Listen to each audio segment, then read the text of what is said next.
Mothers love their children before they even know them. Tara, kape tayo. Ang pag-ibig ng ina sa kanyang anak ay isa sa mga pinakaulirang uri ng pagmamahal o ng pag-ibig. Maraming nanay na sabi nga isusubong mo na lang, ibibigay mo pa sa iyong anak.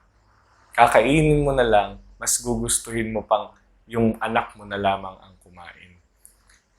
Pero, hindi lamang doon.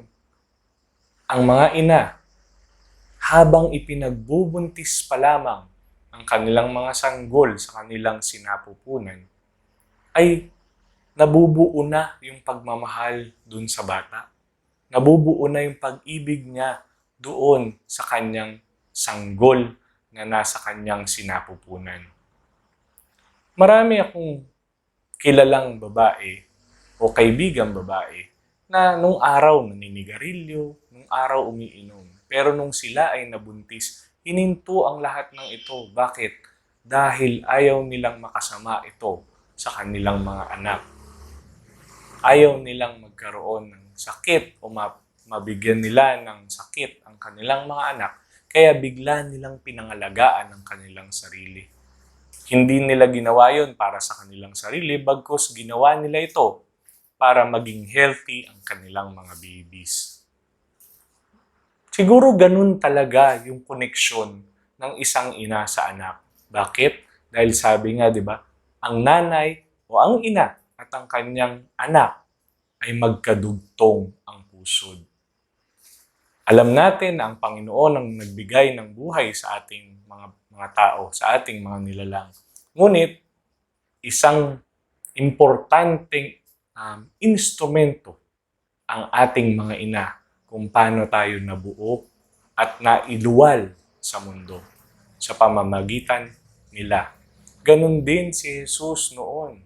Ipinagbilin niya kay Juan na pangalagaan ang kanyang ina nang siya ay ipinako sa krus. Ganon din ang pagmamahal ng mga anak sa ina at lalong-lalo naman na ang ina sa kanyang anak. Mothers love their children even before they know them. La la la la la la la la la la la.